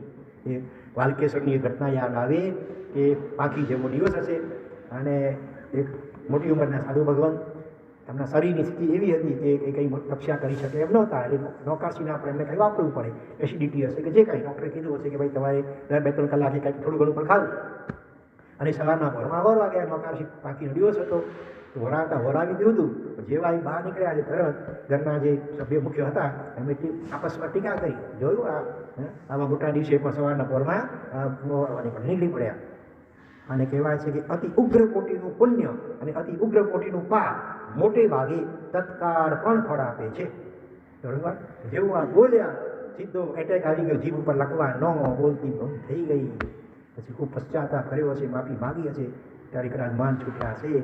એટલે ભૂલે છું કે કોઈ પણ સાધુ કે સાધુજી ભગવંતો એની ટીકા ટિપ્પણી નિંદા કરવી નહીં. બની શકે તો વિનય ભક્તિ વગેરે કરવી, એ નથી શકે તો મૌન રહેવું, ચૂપ રહેવું. પણ ભૂલે છું કે આશાસ્ના અવિનય અપરાધી તો કરવું જ નહીં. સન્મસ્ત દશા છે એમ વિચારું કે આપણા કરતાં તો ઘણા સારા જો આપણે સમજવું હોઈએ તો આવો જીન શાસનમાં મનુષ્ય બળ મળ્યો છતાં આપણે સંસાર છોડી શક્યા નથી. આટલી બધી મોટી ઉંમર થઈ, બધું ખાઈ પીને જોઈ લીધું સંસારમાં અને કેટલી ઠોકરો પણ ખાધી છે, હજી ખાઈ રહ્યા છીએ તો એ આપણે નીકળી શકતા નથી. તો ધન્ય છે આવા વિલાસી વિષમ વાતાવરણમાં પણ નાની ઉંમરમાં યુવાવસ્થામાં પણ એમણે સંસારના બધા રંગરાગનો પરિત્યાગ કર્યો છે. આપણા કરતાં લાખો દરજ્જે ઉત્તમ છે. પોઝિટિવ વિચારી અને અનુમોદના કરવી, ગુણ દ્રષ્ટિ રાખી, ગુણોમાન કેળવવું. છતાં અજ્ઞાન દશામાં ક્યાંય પણ ટીકા ટિપ્પણી નિંદા થઈ ગઈ હોય, એમાં ટાપસી પુરાવાઈ ગઈ હોય, એનો પશ્ચાતાપ કરજો. બની શકે તો એનું પ્રાયશ્ચિત આલોચના લઈ અને શુદ્ધિકરણ કરી દેજો. નહીં તો અનંતકાળ સુધી પણ આપણને સાધુ જીવન મળવું દુર્લભ અને દુષ્કર બની જશે. આજે ઘણાને નીકળવું હોય પણ નીકળી શકાતું નથી. ક્યાંક કોક ભાવમાં પણ આ સાધુ પદની આપણે વિરાધના આસાધના અવિનય આદિ કર્યો છે. માટે આજે આપણને સાધુજી રોડેમાંથી આવે. કેટલા એવા દેશોમાં પણ લોકો રહે છે ને આજે ભણવાને માટે કે ધંધા વગેરે માટે કાયમ માટે પહોંચી ત્યાં કે જ્યાં વર્ષો સુધી સાધુ સાધી ભગવંતના દર્શન બિલકુલ દુર્લભ અથવા તો અસંભવ અશક્ય જેવું થઈ જાય. બરોબર, કારણ કે ભૂતકાળના કોઈને કોઈ રીતે આ સાધુ પદની વિરાધના આશા પણ કરી હશે. માટે આજે એવા ક્ષેત્રમાં એમને જન્મવું પડ્યું કે રહેવું પડ્યું કે જેને કારણે સાધુ સાધી ભગવંતોના દર્શન દુર્લભ. અને કાં તો તમે આજે એ 15મા માળે 25મા માળે રહેવા જાઓ તો પણ સુપાત્ર દાનનો લાભ એનાથી તમે વંચિત રહી જાઓ છો. એટલે કેટલાક સમજૂને વિવેકી આત્મા હોય, સાધિકા હોય, કહી દે પોતાના પતિને કે ભાઈ આપણે ગ્રાઉન્ડ ફ્લોર તો પહેલે માળે, તો બહુ તો બીજે માળે, એનાથી ઉપર આપણે રહેવું નથી. કારણ કે પછી આપણે ત્યાં સુપાત્ર દાન જે અત્યારે ગ્રસ્ત જીવનમાં સંસાર કરવા માટે એક સહેલું અને સચોટ સાધન હોય તો સુપાત્ર દાન. આપણે તો સંયમ પાડી શકતા નથી, પણ જો પાડી રહ્યા છે તો કમસે કમ એમની ભક્તિ કરીએ, સુપાત્ર દાન કરીએ. માટે હવા ઓછી આવશે તો ચાલશે, બરાબર. ઉપર લઈ ઉપરનો તો દૂર દૂરથી દરિયો દેખાય, આમ બધું સિનરી દેખાય, પણ એના લોભમાં અને મોહમાં આ સુપાત્ર દાનનો મહાન લાભ સાધુ સંતોના પગલાં ઘરમાં એનાથી તમે વંચિત રહી જાઓ છો. માટે એવું કરવું નહીં. વાલકેશ્વર જેવા એરિયાની એક સત્ય ઘટના, પ્રાય 15મા માળે એક પરિવાર રહેતો હતો. અમારા હેમરક્ષિત મહારાજની જેમ એ તો 15મા અને 20મા માળે પણ પહોંચી જાય. બધાની એટલી શક્તિ પણ ન હોય, પણ અને ઓચિંતો એ પણ ઓચિંતા ધર્મલાભ કહીને પ્રવેશ કરે છે. આજકાલ તો મોટે ભાગે બ્લોકે તમારા બંધ પડ્યા હોય. હકીકતમાં એ સમય હોય, બપોરનો સમય એ વખતે દરવાજા ખુલ્લા રાખવા જોઈએ. બંધ પડ્યા હોય અમને ખોલાવવા પડે, એમાં અમને દોષ તો અતિચાર લાગતો હોય છે. એટલે ખુલ્લા અભંગ દ્વાર, શ્રાવકના ઘરના દ્વાર અભંગ દ્વાર કહે. ખાસ કરીને ભોજન સમયે તો ખાસ સાધુ સંતો હોય, બીજા પણ દીન દુઃખી ગરીબ ગુરબા વગેરે હોય તો એ આવી શકે અને તમને પણ સુપાત્ર દાન કે અનુકંપા દાન કે ઉચિત દાનનો લાભ મળી શકે. તો જેવા ઘરમાં મહારાજ પ્રવેશ કરે છે, હવે શેઠાણી બિચારા બેઠાડું જીવન બધું પછી નોકર ચાકર દ્વારા અને મશીનો દ્વારા કામ થતું હોય. બેઠાડું જીવન શરીર પછી બેઠા બેઠા ભૂલી જાય, વજન વધી ગયું એટલે સોફા ઉપરથી ઊભા થવાની પણ શક્તિ પણ ઓછી હશે. અને બીજું આ વિનય પણ ઓછું ખ્યાલ. સત્સંગમાં આવતા હોય, જીવવાની સાંભળતા હોય તો બધું ખ્યાલમાં હોઈ શકે. એટલે બેઠા ઓર્ડર છોડે છે. કોને? એ મહારાજ, એ બેચારા મહારાજ, એ મહારાજ બેચારા મહારાજ આવે અહીં, બીજ કંઈક છે એ પીવે છે. મહારાજ એટલે રસોઈયો મહારાજ, એવું મહારાજ. અને એ બચારા મહારાજ રોજ કરાવીએ, વિહાર કહીએ, ગરમી में पड़ी पंखा वगैरह नवे विचार दया थी आखी असां खे आखी दया थी घणे वक़्त वीचार हा संसार जे अंदर आदि व्याधि उपाधि जे त्रिविध ताप में केड़ा वीचारा सेकाई जाई, जात जात जा कायदा ने टैक्स ने में वीचार केटली जवाबदारियूं अरे वीचारा केतरा थी रही सचो के बीम जा अहीं करसी के निर्णय कयो हाणे पांता पायो पर चवा वकील हाणे जज को बियो निर्णय करे. एक वखत कहेवाय છે કે જવાહરલાલ નહેરુ થાણાની કેવી કોઈ મેન્ટલ હોસ્પિટલમાં મુલાકાતે ગયેલા અને એક પછી એક મુલાકાત લેતા જનરલ વોર્ડમાં આવ્યા. એ ઘણા બધા હાફ મેડ જેને કે અર્ધ પાગલ જેવા એ રહેતા હતા. એટલે એ પણ પેલો સાથે માણસે બતાવ કે આ છે આ છે આ છે. ત્યાં તો એક હાફ મેડ આવ્યું આગળ, hey mister who are you. Jawaharlal નહેરુને આમ એકદમ ચેલેન્જની ભાષામાં કહે છે, વિનય તો ક્યારે અર્ધ પાગલ જેમ ચાલે, મિસ્ટર હુ આર યુ. એટલે એમણે પ્રેમથી જવાબ આપ્યો, આઈ am prime minister of India. એટલે હું ભારતનો વડોપ્રધાન. અને પેલો ખડખડાટ હસવા લાગ્યો, hey mad I am prime minister of India, who are you nonsense. એટલે મૂર્ખના સરદાર જાણ, હું બેઠો છું પ્રાઇમ મિનિસ્ટર ભારતનો વડોપ્રધાન, તું વળી ક્યાંથી હાલી ફૂટી નીકળી નવો બોલો. એટલે જવાહરલાલ સમજતા હતા કે આ બિચારો હાફ મેડ છે એટલે શાંત રહ્યા. ઓલાને લાગે છે ખરેખર હાફ મેડ હતો, એને લાગે છે કે જવાહરલાલ નહેરુ એ હાફ મેડની ફૂલ પાગલ છે. એવું છે, સંસારી જીવને ક્યારેક સાધુ સંતોની દયા આવે, સાધુ સંતોને સંસારી જીવની દયા આવે એવી વાત છે ભાઈ. તો અહીંયા શું વાત ચાલે છે? હા, એ મહારાજ બિચારા મહારાજ આવ્યા, વોરાવજી એ શબ્દ પણ ના આવડે, કીક દીજ છે. જે ભિખારી કોઈ આવ્યો કીક દીએ ને કીક દીજ પણ વોરાવજી કહેતાય ના આવડે, મથેણ વંદામી કહેતાય ના આવડે, સુખ સાતા પૂછતાય ના આવડે. તો મહારાજ ક્યાં આવ્યો? મજા में આવ્યો ને, બસ શાંતિયા में આવ્યો ને. ત્યાં તો બીજો એક પ્રસંગ એવો આવે છે, નાનકડો બાબલો ઘરમાં હતો અને મહારાજ પ્રવેશ કરે છે. અંકલ અને મમ્મી શી અંકલ, હા uncle how are you. Christian કોન્વેન્ટમાં મળતો હોય એટલે આમ હાથ જોડવાનું એટલું બધું આવડે નહીં, આ ક્રોસનું ચિહ્ન. અંકલ આવ્યા છે, અંકલ મારા સાહેબ એવડા અંકલ. કંઈ સાધુ સંતોને આમ જોવાય હોય ને, ઉપરના મારે રહેતા હોય એટલે જલ્દી આવે નહીં, અને ઉપાસેમાં તો તમે લઈને જાઓ. અને બિચારો સ્કૂલ અને ટ્યુશનોમાંથી ઊંચું ના આવતો હોય એટલે દેરાસર ઉપાસેમાં જવા મને ફુરસત ક્યાંથી મળે. અને ઘરમાં તમે દેરાસર જેવું કંઈ કે ગુરુ ભગવંતોના ફોટા અંગે કંઈ વસાવ્યું ન હોય એટલે પછી સાધુ સંતોનો પરિચય ક્યાંથી થાય? એટલે એ બધો ફાધર ને અંકલ, ક્રિશ્ચિયન ના હોય ને પાદરીને ફાધર કહે, અંકલ કહેતા હોય તો અંકલ હાઉ આર યુ. એવું ગંભીરતાથી આ બધી વાતો વિચારવા જેવી છે. ગાડરિયા પ્રવાહમાં બહુ તણાવવા જેવો નથી. આજે એવા પણ સમજુ વિવેકી માતા પિતા છે કે પોતાના બાળકોને સ્કૂલમાં મોકલતા નથી. હોમ સ્કૂલિંગ પણ થાય છે, ઘરે પોતે પણ ભણાવે, પછી શિક્ષકો પણ ભલે રાખ્યા હોય આવીને ભણાવે, પણ સ્કૂલમાં અને કોલેજમાં તો મોકલે નહીં. ગુરુકુળમાં મોકલે, તપોવનમાં મોકલે, કે સોનગઢ જેવા આ સંસ્થામાં મોકલે કે જ્યાં નિયમિત ભગવાનની પૂજા વગેરે હોય, દર્શન વર્ણન વગેરે હોય, સાધુ સંતોના અવારનવાર પ્રવચનો પણ ત્યાં ગોઠવાતા હોય. તો આવી સંસ્થા હોય એની અંદર તમે બાળકોને મોકલી શકો. પણ કોન્વેન્ટ સ્કૂલોમાં તો ભૂલે ચૂકે નહીં.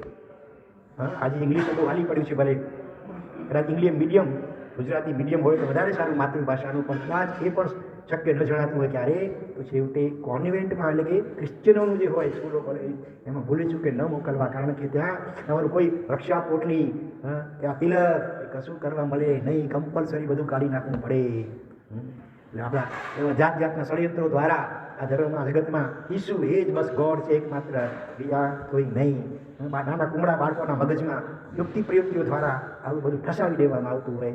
સ્કૂલ બસ હોય, 50 બાળકો બેઠા હોય, જાણી જોઈને બસને રસ્તામાં ઊભી રાખી દેવાય કે ભાઈ બસ મશીન બગડી ગયું છે, હવે તમે ભેગા છે રામનું નામ બોલો. રામનું નામ લોકો બોલે, છોકરાઓ બધા ચાલુ કરે જાણી જોડીને, મશીનનો અવાજ ઘર પણ ચાલી ન શકે. એટલે પછી કૃષ્ણનું નામ લેવાય, હનુમાનનું લેવાય, મહાવીરનું નામ લેવાય, બુદ્ધનું નામ લેવાય, તો ચાલુ બધા છેલ્લે ઈસુ ખ્રિસ્તનું નામ લેવાય અને એની સાથે બસ સ્ટાર્ટ થઈ જાય. એટલે નાના બાળકોના મગજમાં બેસી જાય આ જગતમાં સૌથી ચડિયાતા કોઈ ભગવાન કોઈ તો એકમાત્ર ઈસુ છે. આવી અનેક રીતે બાળકોને બદલાવવામાં આવે, ધર્માંતર કરાવવામાં આવે, પોતપોતાના ધર્મ પ્રત્યેની શ્રદ્ધાને એકદમ ઉઠાડી દેવામાં આવે. આવા કાવતરાઓ યોજાતા હોય છે. માટે ભૂલે જ કે કોન્વેન્ટ ત્યાં તો મોકલવું જ નહીં. મોકલી દીધા હોય તો હજી પણ સુધારી લેજો અને બીજી કોઈ સારી સ્કૂલમાં મોકલજો. બની શકે તો તપોવન કે ગુરુકુળ કે આપણે સોનગઢની સંસ્થા વગેરેમાં મોકલજો એકાદ ગળામાં. તો શું વાત ચાલે છે આપણી? સાધુ સાધ્વી ભગવંતોની આ સાધના એક યા બીજા ઉપેક્ષા કરી હોય, સતી શક્તિએ વૈયાવચ ન કરી હોય, સતી શક્તિએ સુપાત્ર દાન આદિ ન કર્યું હોય, એમના મુખ્ય એમનો સત્સંગ ન કર્યો હોય, દર્શન વંદન ગામમાં આપણે આવ્યા છતાં દર્શન વંદન પણ ન કરીએ રોજ આવી, અને એનાથી વિપરીત બોલીએ, વિપરીત વિચારીએ અને વિપરીત આચરણ કરીએ. અનેક ભવોમાં આપણે પોતે વાઘ વરુ સિંહ વગેરે બનીને કૌશિકમાં રહેલા સાધુ સાધ્વી ભગવંતો એમને મરણાંત ઉત્સર્ગો કર્યા છે. જેમ પહેલી સુકોસલ મુનિ પિતા પુત્ર ધ્યાનમાં ઊભા હતા અને આગલા ભવની સખી માતા જે વાગણ બની છે અને પોતાના દીકરા મહારાજ એમના શરીરને આખું વધુરી પીખી નાખે છે. આવી રીતે આપણે પોતે પણ હિંસક પશુ પક્ષી બની અને સાધના કરી રહેલા સાધુ સાધ્વી ભગવંતો એમના ઉપર મરણાંત ઉપસર્ગો કર્યા હોય એ બધાની પણ હાર્દિક ક્ષમા યાચના કરવાની છે. અને હવેથી કોઈ પણ સાધુ સાધ્વી ભગવંત એની કોઈ પણ પ્રકારે આ સાધના અવિનય અપરાધ દુષ્કૃત્ય ન થઈ જાય એની પૂરતી કાળજી રાખવાની છે. અને ભૂતકાળના ભવો અને આ ભવમાં પણ જે નેગેટિવ વિચાર વાણીને વર્તન સાધુ સાધ્વી ભગવંતો પર થઈ ગયા હોય એના પ્રાયશ્ચિત અને શુદ્ધિકરણ તરીકે હવે જે કંઈ સમય બાકી રહ્યો છે તો એને હવે બને એટલો વધારે વિનય ભક્તિ વૈયાવચ વગેરે સાધુ સાધ્વી ભગવંતોની કરીએ, જેથી કરીને આપણા એ થયેલા અપરાધો એ ધોવાય, સંપૂર્ણ કે આંશિક રીતે પણ ધોવાય. બરોબર? તો સાધુ સુવા સાહુણી સુવા બંને સાધુ ભગવંતો પ્રત્યે અને સાધ્વીજી ભગવંતો પ્રત્યે જે કંઈ પણ વિપરીત આચરણ મન વચન કાયાથી કર્યું હોય એની પર ક્ષમાયાચના મિચ્છા મી ડુક્કડમ. સાહુ સુવા સાહુણી સુવા પછી શું આવે છે આગળ? અન્ને સુવા ધમ્મઠાણેસુ માણી જેશુ ઉગણી જેશુ. આ તો 5 પરમેષ્ઠી ભગવંતો થઈ ગયા, આર્યન સિદ્ધ આચાર્ય ઉપાધ્યાય સાધુ સાધ્ય પર. હવે બીજા અન્ય સુવા ધમ્મઠાણેસુ બીજા પણ ધર્મસ્થાનો એવા માણની જેશુ ઉગણી જેશુ માનનીય અને પૂજનીય એવા બીજા પણ ધર્મસ્થાનો, દાખલા તરીકે તીર્થસ્થાનો હોય, મંદિરો હોય, જે મંદિરારી હોય, ઉપાસ્ય સ્થાન વગેરે હોય એવા ધર્મસ્થાનો એની પણ કોઈ પણ પ્રકારે આ સાધના ઉપેક્ષા અવગણના કરી હોય. તીર્થસ્થાનોમાં ગયા હો ત્યાં સાંસારિક વાતો કરતાં મોબાઈલમાં ફિલ્મીના ગીતો સાંભળતા બરોબર ઉપર ચડ્યા હોય ત્યાં પણ અનેક પ્રકારે પાન વગેરે ગુટખા વગેરે ખાઈને પિચકારી નાખી હોય. તીર્થસ્થાનોમાં જ્યાં ત્યાં લઘુ નીતિને ઘોડી નીતિ વગેરે કરી હોય. મંદિરોમાં બાલ્યાવસ્થામાં નાના બાળકો ઘણા ચોકલેટ કે કંઈ પણ પડેલું ખાવાનું પડ્યું હોય લઈ લીધું હોય, ખાઈ લીધું હોય. તો આવી અનેક જૈન મંદિરમાં અને ઉપાસક ધર્મસ્થાનોમાં સંસારિક વાતોચીતો કે આચરણ કરાય નહીં, એની બદલે એ પૌષ દસાડે ભેગા થઈને 4 કથા વળી માંડે, કાંઈક પાપ મિટાવણ આવે 12 ગણું વળી બાંધે. આજ મારે એકાદશી રે કે નણદલ મૌન ધરી મુખ રહીએ. તીર્થસ્થાન હોય કે દેરાસર ઉપાસક સ્થાન વગેરે હોય એની અંદર મૌન પૂર્વક સાધના આરાધના જાપ ધ્યાન વાંચન જીરવાની શ્રવણ ધર્મ ચર્ચા વગેરે કરવું જોઈએ. એને બદલે સંસારિક વિચાર વાળે એ સારી કેટલી આવે છે ભલા. અને કોકના દીકરીને વહુના એની સંબંધ લગ્ન પીના થયા હોય, કેમ ચાલે છે બધાને, તમારા પડોશી કેમ છે, અનેક પ્રકારની મારે સંસારિક વાતો કરી હોય અને આ રીતે ધર્મ સ્થાનોની આસાધનાઓ કરી હોય એની પણ ક્ષમા યાચના. અંધે સુવા ધમ્મઠાણે શું મારણી જેશું કુવણી જેશું તા માઈ સુવા ઈ સુવા બંધુ સુવા મિત્તે સુવા ઓયારી સુવા. માઈ શું બોલે માતાઓ પ્રત્યે બહુવચન છે અહીંયા. એક માતા આ ભવની માતામાં નહીં, ભૂતકાળના અનંત ભવોમાં અનંત માતાઓ કરી. બરોબર ને? દેવદેવીમાં માતા પિતા ન હોય, નરકમાં માતા પિતા ન હોય, બાકી મનુષ્ય અને ધીરેજ ગતિમાં તેની પંચેન્દ્રિય પણ માતા પિતા હોય, ગણપતિ જે પણ હોય.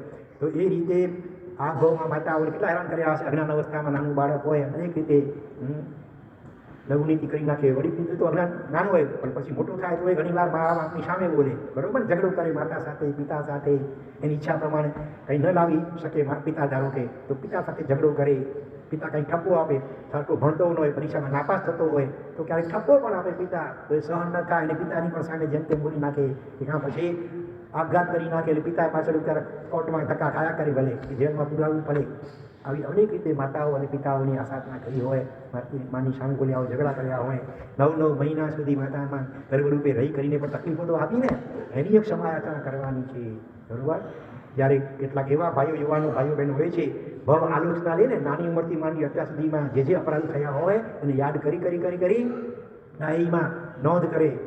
100, 200, 400 પાના ભરાય. એટલું વિસ્તારથી પણ ઘણા યુવાનો પૂજ્યપાદ પન્નાસના વર્ષી ચંદ્રશેખર વિજયજી મહારાષ્ટ્ર વગેરે એમની શિબિરોમાં આ બધું સાંભળી કરી અને વિસ્તારથી આલોચના કરી લીધી હોય. એમાં 9 મહિના સુધી ગર્ભમાં રહીને માતાને જે હેરાન કર્યા એની પણ ક્ષમાયાચનાને એનો પશ્ચાતાપ અને પ્રાયશ્ચિત માગ્યું હોય. ગર્ભમાં જન્મતા નાની ઉંમરમાં મોટા થયા સમજણા થયા એ વખતે પણ નવરાત્રિના દિવસો આવે અને આજની યુવા પેઢી એને તો ડિસ્કો દાંડિયા વગેરે આખી રાત નાચવું કૂદવું હોય પણ શીલ રક્ષા તો મહત્વની વાત છે એને લક્ષમાં રાખી કરી અને માતા કે પિતા બ્રેક લગાવે બેટા આપણાથી ન જવાય વગેરે. તો ત્યાં આવે યુવાનીનો તે જોશ જુસ્સો જોવો હોય અને એમાં વળી આવું રિસ્ટ્રિક્શન આવે એટલે ગમે નહીં એટલે પછી સામે બોલે રીસ કરે ખાવા પીવાનું છોડી દે અથવા માતા પિતાની અવગણના કરીને પણ હરિયાળા રખડવા ભટકવા માટે જ્યાં ત્યાં જે ભક્તિભાવ હોય છે કે શું હોય છે મોટે ભાગે તો બધું નાચ ગાન અને એને બદલે ક્યાં ને ક્યાં ફરવા બીજા હાથની સાથે હરવા ફરવા નીકળી જાય. પાર્ટીઓ કરે, ફાર્મ હાઉસમાં જઈને દારૂ ઢીંચીને નાચ ગાન નખરા બધું કરે. અને આજના ડૉક્ટરો પણ કહેતા હોય છે કે આ નવરાત્રિના દિવસો પછીના 2, 3, 4 મહિનાની અંદર જે એબોર્શન થાય છે ને એટલા બીજે ક્યારેય થતા નથી. નવી પેઢી ક્યાં ને ક્યાં પહોંચી ગઈ છે. છોકરીઓ પણ કે અમે તો સાંભળ્યું છે બધું હુક્કા બારમાં જઈને હુક્કો પીએ બોલ. એટલે આવા અનેક અપરાધો માતા પિતા વગેરે વડીલો પ્રત્યે પણ કર્યા હોય, એની આજ્ઞાની અવગણના ઉપેક્ષા કરી હોય, સામું બોલ્યા હોય, ધમકીઓ આપી હોય વગેરે તો એની પણ ક્ષમાયાચના કરવાની છે. આ જન્મના માતા પિતા અને ભૂતકાળના અનંત ભવોના અનંત માતા પિતાઓ ઉપકારી કેટલા ઉપકારી પેટે પાટા બાંધીને જેમણે ઉછેર્યા હોય, કેટલા કષ્ટ સહન કરીને જન્મ આપ્યો હોય. સંતાન ન થતું હોય તો એને માટે કેટલા ડૉક્ટરો પાસે, વૈદ્યો પાસે, અગ્નિઓ પાસે, દેવદેવીઓ પાસે માનતા બાધા આખરીઓ કરે સંતાનને પ્રાપ્ત કરવા માટે. અને સંતાન થયા પછી પણ કેટલી રીતે ઉછેરે. જો આપણા માતા પિતાએ આજકાલ કેટલાય કરી છે એ પ્રમાણે જો જન્મતા જ આપણને અબોર્શન કરાવી નાખ્યું અથવા ગર્ભમાં, તો આપણે આવું માન જૈન શાસન કઈ રીતે પામી શકો? આજે આપણે જૈન શાસન આવું પામ્યા છીએ તો એ ઉપકાર માતા પિતાનો છે મોટો ઉપકાર. શાસ્ત્રકારો કહે છે ચાંદીના જોડા બનાવીને પહેરાવો તો એ ઉપકારનો બદલો ન વળી શકે. અનેક પ્રકારે તમે કોશિશ કરો એ માતા પિતાની ભક્તિ કરવાની તો સંપૂર્ણ બદલો ન મળે. એક જ ઉપાય છે માત્ર બદલો વાળવાનો કે જો માતા પિતા કેવલી પ્રરૂપિત ધર્મ ન પામ્યા હોય તો એમને એવો સત્સંગ વગેરે યોગ કરાવી આપે સંતાન કે જેને કારણે માતા પિતા કેવલી પ્રરૂપિત ધર્મને પામી શકે, વધુ સારી રીતે પાળી શકે, તો જ માતા પિતાના અનંત ઉપકારનો બદલો મળી શકે. એ સિવાય લાખો તમે ઉપાયો કરો તો એ સંપૂર્ણ બદલો તો ન જ મળી શકે. એટલા અસીમ અનંત ઉપકારો છે. છતાં સ્વાર્થને ખાતર માતા પિતાને ઘડી ધમકી આપે, ત્યાં વૃદ્ધાશ્રમમાં ધકેલવાની, અને ધમકી આપે મૂકી પણ આવે, ધકેલી આવે, હવે પૂછાય ન કરે. એ વૃદ્ધાશ્રમમાં માતા પિતા ગુજરી પણ જાય અને ફોનથી સમાચાર મળે એટલે એ પોતાના ધંધામાં અને પૈસા ખાવામાં અને એવું મોજમાં એવું ચક્ષુ રસણ હોય દીકરો, એ સંસ્થાના જે અધિકારી કહી દે કે તમે આ જે કરવાનું કરી લેજો, આટલા રૂપિયા જે થાય મને બિલ મને મોકલી દેજો. લ્યો, માતા પિતા ગુજરી ગયા હોય તો એની સ્મશાન યાત્રામાં જવાનું કે કબો આપવાનું એ આજે નવી પેઢીને આ ગમતું નથી હોતું. તો આપણે પોતે પણ ભૂતકાળના અને આગળમાં કંઈક ભવોની અંદર આવી અનેક રીતે માતા પિતાની ઉપેક્ષા, અવગણના, બીમાર હોય તો પણ ઉપેક્ષા. એવો દાખલો પણ સાંભળી વાંચ્યો છે કે માતાને કેન્સર થયેલું, 2 દીકરાઓ હતા, બંને પોતાના ધંધામાં વ્યસ્ત હતા. હવે રોજ આવવું પડે, થોડી બેસવું પડે, માતા પિતાની સેવા કરવી પડે માની, એ બધું એમને ગમતું નથી. પોતાના ધંધામાં જાણે ઓલું લાગે છે, ઘરેલ પડે છે. એટલે એક દિવસ બંને ભાઈઓએ મસનત કરી માતાનો જે સાડલો હતો પહેરવાનો એને લઈ કરી અને માતાના ગળા મીઠી કરી સામે બંને ભાઈઓ બધા દીકરાઓએ ખેંચી કરી અને ગળે ટૂંકો દઈને પોતાની સગી જનેતાને ખતમ કરી નાખી. આ સત્ય ઘટનાઓ. એક સૌરાષ્ટ્રનો પરિવાર, ગરીબ એક સામાન્ય પરિવાર હતો, ખેડૂત પરિવાર, અને એનો દીકરો એને ફોરેન જવાની ઈચ્છા હતી ભણવા માટે. હવે ત્યાં કેટલું ખર્ચો થાય, ટિકિટ વગેરેનો ફી વગેરે ભરવી પડે. અને આ તો સામાન્ય ખેડૂત હતા, છતાં પણ કેમ ઉછીના લઈને, લોન લઈને, કર્જ લઈને, જેમ કરીને પણ પેટે પાટા બાંધીને પણ દીકરાને મોકલ્યો પરદેશ ભણવા માટે. શરૂઆતમાં તે વખતે મોબાઈલ વગેરે નહોતા, થોડા વર્ષો પહેલાંની વાત છે. એટલે ફોન કે તાર કરવો હોય તો પણ બહુ મુશ્કેલ. થોડુંક તારમાં તો કેટલું 2-4 શબ્દો લખી શકાય, અને પત્ર પણ કે મહિને મિલી માંડ પહોંચે આવી સ્થિતિ હતી. શરૂઆતમાં તો હજી મહિને પણ પત્ર આવતા હતા, પણ ધીરે પત્ર પછી ઓછા 2 મહિને 4 મહિને પત્ર થતા ગયા. એમ કરતાં પત્ર વ્યવહાર લગભગ હજી બંધ જ થઈ ગયો. સ્વાભાવિક માપે આપણે કેટલી ચિંતા થાય. એટલે એની માતા પોતાના પતિને કહે છે તમે કંઈક કરો, તમે ત્યાં જઈને મારું સંતાન આપો, એને પૂછા કરો, કદાચ કંઈ મુસીબતમાં ફસાઈ ગયો છે તો વગેરે. બહુ ચિંતા થાય છે, ઊંઘ નથી આવતી, ખાવાનું ભાવતું નથી. છેવટે ન છૂટકે એ દીકરાનો જે પિતા હતો એ વળી ત્યાંની ભાષા અંગ્રેજી એ વખતે આવડે નહીં, બરાબર. છતાંય ઘણી મુસીબતો વેઠી વેઠી કોઈ પણ પ્રકારે ઉપાય કરીને ત્યાં પહોંચ્યો. તપાસ કરતા કે જે એડ્રેસ હતો તપાસ કરી તો કે છે આ તો ત્યારના આ બંધ કરી કે વેચીને બીજી ઠેકાણે ચાલ્યા ગયા છે રહેવા માટે. વળી એનું એડ્રેસ મહા મુસીબત ક્યાંથી મેળવી કરી અને ત્યાં પહોંચે છે. ડોરબેલ વાગે છે, દરવાજો ખુલે છે તો સિંગલમાંથી ડબલ હું તો ને હોતી બે થઈ ગયા હતા. હિંચકા પર બેઠી બેઠી હિંચકા ખાતા હતા અને જહાજ અંદર પ્રવેશ કરે છે અને પોતાના દીકરાને જોઈને એકદમ ભાવ ઉભરાઈ આવે છે. કેટલા વર્ષોનો વિયો બેઠા બેઠા બેઠા કરતા એને ભેટવા માટે દોડી પડે છે. હવે ગામડિયા માણસ એટલે કપડાં સાદા હતા, સિમ્પલ હતા. એટલે બાજુમાં બેઠેલી મેડમ પૂછે છે, એની વાઈફ ધર્મપત્નીને વાઈફ શું પૂછે છે, હુ ઇઝ ધીસ નોનસેન્સ? એટલે એણે પણ એની ભાષામાં કંઈક જવાબ દીધો. આજે કેટલા એવા લૂચા લફંગાઓ ગુંડા ઘૂસી આવે છે અને નોકર દ્વારા ધક્કો કરાવીને બહાર કાઢી મૂકે છે. સજ્જા પોતાના દીકરાને ધક્કામુક્કી કરાવી અને બહાર પગેડી મૂકે છે, દરવાજો બંધ કરી દે છે. આપણે કેટલો આઘાતના વિચાર કરો, કલ્પના કરો એની જગ્યાએ પોતાની જાતને મૂકીને કેટલી મુસીબતો વેઠીને ભણાવ્યો, મોટો કર્યો, પ્રદેશ મોકલ્યો અને મળવા માટે ગયા આવી રીતે તોય એને બાપ તરીકે સ્વીકારવા તૈયાર નથી. પણ બોલીને ખરાબ લાગે આવો તારો બાપ, એટલે એને શરમ આવે છે પોતાના બાપને બાપ તરીકે કહેતા પણ. એટલે બહુ આઘાત લાગ્યો. કોઈક વકીલને મળે છે એનો પિતા અને વકીલ પણ ખૂબ સારો સજ્જન હતો. એણે કહ્યું કે આ તમારો દીકરો, તમે એના બાપ છો, એ ડીએનએ ટેસ્ટ દ્વારા સાબિત કરી શકાય એમ છે, પણ મારે તમને પૂછવું છે કે કેવું છે કે આવા નાલાયક દીકરાના બાપ તરીકે સાબિત થઈને તમને શું મળવાનું છે? એ વાત એને સાચી લાગી ગઈ. એમને વિલા મોઢે પાછા આવી ગયા. આ બાજુ છોકરાની માં તો કાગના ગળે રાહ જોતી હતી. જેવા પતિ આવે છે જોવે છે દૂરથી, એકદમ જલ્દી ફાંપડી ફાંપડી થઈ જાય છે. એકલા જોઈને પૂછે છે, કેમ તમે એકલા કેમ આવ્યા? મારો દીકરો, આપણો દીકરો ક્યાં? તારા દીકરાના નામનું નાઈ ના રડતા રડતા ઓળો કે છે, હવે નાઈ નાખવાનું બસ, હવે આવી નહીં. આખી વાત બધી કહી. એ તો ભયંકર આઘાત લાગ્યો છે. એ માતા પિતાને કલ્પના કરો. તો આ માત્ર ઓલા સૌરાષ્ટ્રના છોકરાએ કે આપણે પોતે પણ અનેક ભવમાં અનેક રીતે આપણે મા બાપને આવી રીતે રંજાડ્યા છે, પરેશાન કર્યા છે. યાવત ખૂન માતા કે પિતાનું પણ અહીં નથી થતું. ઘણા ખૂન કરી નાખે સ્વાર્થવશ. પિતાની મિલકત સીધી રીતે નહીં મળે તો એટલે પતાવી નાખે. ભૂતકાળમાં શાસ્ત્રના દાખલાઓ આવે છે કે પિતા રાજા એને પદભ્રષ્ટ કોણિક કરે ને, સૈનિકને પદભ્રષ્ટ કરી જેલમાં પૂરી નાખ્યા. રોજના 100 હંટરો ખુલ્લી પીઠ ઉપર મીઠાના પાણીમાં ભીંજાવેલ હંટરોનો માર બનાવે છે. એ કૌણિક બીજું કોઈ નહીં, આપણો પોતાનો હાથમાં. એણે ભૂતકાળના કંઈક ભવોમાં આવું ઘણું બધું કર્યું છે. બધાની હાર્દિક સમાયાચના કરવાની છે. બરોબર? માઈ સુવા, પી સુવા, બંધુ સુવા, મિત્રે સુવા. બંધુ એટલે ભાઈ બેન કે સગાવાલા બધું આવી જાય. ભાઈ બહેન અને સગાવાલા એમના પ્રત્યે પણ સ્વાર્થને વશ થઈને, બરોબર, એની પૈસાને ખાતર કેસ માંડી આવે. સગા ભાઈ ભાઈ વચ્ચે, પિતા પુત્ર વચ્ચે કોર્ટમાં કેસ નથી ચાલતા. આજે પૈસા હોય ત્યારે બધું સંબંધો કાઢીને પણ માણસ બધા ઓળખાણ પીછાણ કાઢે. એને લાગે કે આની પાસે પૈસા નથી એટલે સગો ભાઈ મોઢું ફેરવી નાખે. એક દ્રષ્ટાંત યાદ આવે કે એક વ્યક્તિ એક મરણ પથારીએ પડેલ. ડૉક્ટરે કહ્યું કે હવે થોડી ઘણી મહેમાન છે, પણ એના પ્રાણ નીકળતા નથી.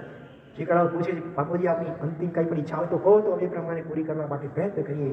એટલે એવું કહે છે, મને વચન આપો કે હું કહું પ્રમાણે કરશો. એ દીકરાએ વચન આપ્યું, જો મારું મરી જાય ને, હું મરી જાઉં એટલે મારા શરીરના ટુકડા કરજો અને તમારા કાકાના ઘરમાં રાતના ગુપ્ત રીતે આંગણમાં દટાવી લાવી નાખજો અને પછી પોલીસમાં કમ્પ્લેન કરજો કે અમને એના ઉપર ડાઉટ છે કાકા ઉપર.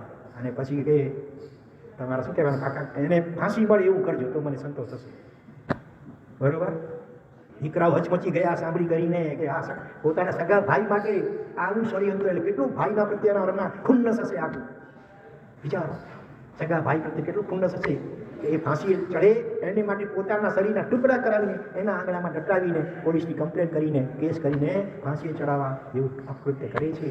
આવા અનેક પ્રકારે દુનિયાભરમાં જે પાપો થઈ રહ્યા છે તે બધા મેં અને તમે આપણે બધાએ ભૂતકાળના અનંત ભવોની અપેક્ષાએ ક્યારેક ને ક્યારેક તો કર્યા જ છે. એ બધાની પણ ક્ષમાયાચના કરવાનું ચિરંતનાચાર્ય ભગવાન આપણને આ પંચસૂત્ર જેવા મહાન ગ્રંથ રત્નની અંદર આપણને શીખવાડે છે. તો મિત્રેશુવા, હા મિત્ર, પછી ભાઈઓ સગાવાલા આવી ગયા. મિત્ર અને ઉપકારીઓ, મિત્રો પ્રત્યે ગરજ સડી લે વૈદ્ય થાય વેરી. મિત્ર પણ સ્વાર્થ સરે ત્યાં સુધી મિત્ર, સ્વાર્થ સરે એ મિત્ર પણ લઘુ આપતા વાર નથી લાગતી આજે. અને આજે સાચા મિત્રો, કલ્યાણ મિત્ર જેને કહી શકાય એવા તો બહુ થોડા વિરલા મળે. મોટે ભાગે તો સ્વાર્થી જ બધા મિત્રો હોય. પૈસાદાર હોય શ્રીમંત તો એના ઘણા સ્વાર્થી મિત્રો ભેગા થઈ જાય અને લઘુ આપતા વાર ના લાગે. પિત્તે સુવા, ઉભયારી સુવા, હોયારી ઉપકારીઓ કોઈ પણ પ્રકારે આપણા ઉપકારો કર્યા હોય. જેમને દાખલા તરીકે આપણે લખતા વાંચતા શીખવાડ્યા શિક્ષકોએ સ્કૂલના બાલબંધીના એકડે એક કલમનો ક એબીસીડીમાં એક ફોર એપલ વગેરે વગેરે આપણને શીખવાડ્યા. એ બધા આપણા ઉપકારી કહેવાય. અને આમ વિચારીને તો પૃથ્વીકાય અપકાય દેવકાય વાયુકાય વનસ્પતિકાય અસંખ્ય જીવો અત્યારે પણ આપણા ઉપર ઉપકાર એ કરી રહ્યા છે. એનું અસ્તિત્વ આપણે શ્વાસ લઈએ છીએ ને અત્યારે હવા બિલકુલ બંધ થઈ જાય તો પ્રાણ ઓક્સિજન ન હોય તો કેટલું જીવી શકવાના? તો આપણા પ્રત્યેક શ્વાસોશ્વાસમાં અસંખ્ય વાયુકાયના જીવોનું ભોગ લેવાઈ રહ્યો છે. એ રીતે એમનો કેટલો ઉપકાર. પાણી ન હોય તો શું પરિણામ આવે? દુષ્કાળ હોય ત્યારે પાણીની કટોતી થતી હોય ત્યારે કેવા આપણા કડાઈ ઉઠીએ છીએ. વનસ્પતિ ન હોય તો અનાજ ન હોય તો શું ખાઈ પી શકીએ? દરેકમાં નાણે નાણે જીવ, દરેક ફૂલમાં ફળમાં પાંડામાં બીજમાં થળમાં નાડીમાં દરેકમાં અલગ અલગ જીવો છે. તો આ રીતે અસંખ્ય અસંખ્ય જીવો અને કનમૂળ ખાવતો તો અનંતાનંત જીવોનો ભોગ લેવાઈ રહ્યો છે અમારા જીવનમાં. બધા આપણા ઉપકારી છે. પૃથ્વી પાણી વાયુ અગ્નિ વનસ્પતિ પેન્દ્રિય તૈન્દ્રિય ચૌરેન્દ્રિય વગેરે પણ કપડાં પહેરીએ છીએ કપાસ વગેરેના બરોબર. ઊનના કપાસ તો ઘેટાનું ઊન, દૂધ પીઓ દૂધ દહીં છાશ ઘી આ બધા ગાય ભેંસ બકરી વગેરેના કેટલા બધા જીવો આપણા ઉપકારી છે. 3 લોકમાં 14 રાજલોકમાં જેટલા જીવો છે બધા આ ભવની અપેક્ષા કે ભૂતકાળના ભવોની અપેક્ષા આપણા બધા જ ઉપકારી બની ચૂક્યા છે. આપણા કુટુંબીજનો બની ચૂક્યા છે. એ તમામ ઉપકારીઓ એના પ્રત્યે આપણે અપકાર કર્યા હોય. એમણે ઉપકાર કર્યો, ઉપકારનો બદલો વાળવાની વાત દૂર રહી. સ્વાર્થને ખાતર ઉપકારીઓ પ્રત્યે પણ અપકાર કર્યા હોય એની પણ હાર્દિક ક્ષમાયાચના કરવાની છે. વિદ્યેશુ હોયારીશુ ઓહેરવા જીવેશુ મગગઠિયેશુ અમગગઠિયેશુ. ઓગથી ઓગ એટલે સામાન્ય રીતે સર્વ જીવોની પણ ક્ષમાયાચના.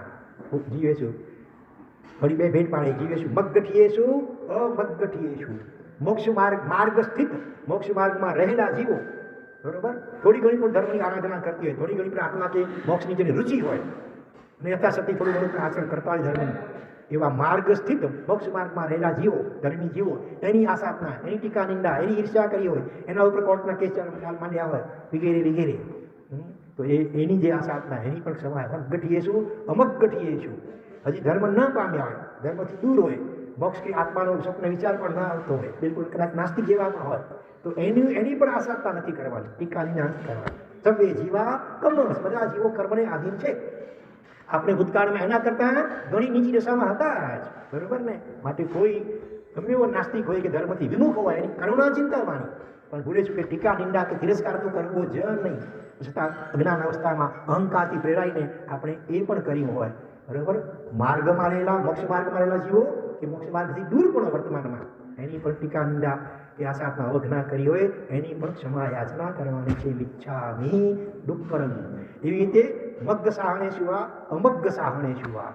મગ્ગ એટલે માર્ગ, મોક્ષ માર્ગ, એના જે સાધનો, એના જે ઉપકરણો, જ્ઞાન દર્શન ચારિત્ર પુસ્તક હોય, ઠવણી હોય, સાપડો હોય, કટાશનું હોય, ઘણા શું કરે સામાયિક પ્રતિક્રમણ કરી ઊભા થાય એટલે પગથી કટાશનાને ઉપાડે.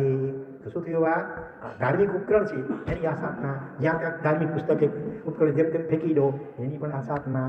ધાર્મિક પુસ્તક હોય કે એની પર થૂંક પાના ઉતલા હોય તો થૂંકનો ઉપયોગ કરે, આપણે એની આસાધના બરોબર. ઘરમાં વડીલોએ વસાવ્યા હોય સાધનો કે પુસ્તકો કાઢીને કઢાવી નાખે, આ બધું શું જરૂર છે આટલું બધું એમ કરીને પસ્તીમાં પુસ્તકો આપી દે, કેટલી આસાધના. દેવગુરુના ફોટાઓ ઘરમાં એ પસ્તી વગેરેમાં નાખી દે, કેટલી મોટી આસાધના. આવી રીતે ધાર્મિક ઉપકરણો એની આસાધનાઓ કરી હોય. ઘરમાં તમારા ડ્રેસ કેટલા છે તમારા કબાટની અંદર પહેરવા માટે કેટલા જોઈએ એમાં વાંધો નથી આવતો, પણ ધાર્મિક ઉપકરણો હોય, દેવગુરુના ફોટા હોય, કે દેવ પરમાત્માની પ્રતિમા વગેરે ઘરમાં શૈલી હોય, ખટલી ગણાવે. આવી રીતે માર્ગના સાધનો કે અમાર્ગના સાધનો એનો અવિનય આશા નથી કરવાની. બોલો કેટલું ઝીણું બતાવ્યું છે અહીંયા. તમારા જોડા હોય પગરખા પગમાં પહેરવાના બરોબર. હવે ધારો કે અહીંથી ત્યાં મૂકવા છે તો પહેરી અને ત્યાં ઉતાવળે બરોબર, એટલે મને લાત ત્યાં અડસેડો મારો તો એ જોડાની આશા કહેવાય. બોલો હા. એકવાર એક ઇન્ટરવ્યૂ આપવા કોઈ સંત પાસે કોઈક માણસ ગયો છે, જો જિજ્ઞાસુ હશે, પણ દરવાજો બંધ હતો એટલે જરાક કોશિશ કરી ખુલ્યો ને જબરદસ્ત ધક્કો માર્યો, લાત મારી આમ. પછી અંદર ગયો અને વિનંતી કરીએ છીએ ધર્મ ઉપદેશ આપો, એટલે જાઓ માફી માંગી આવો દરવાજાની.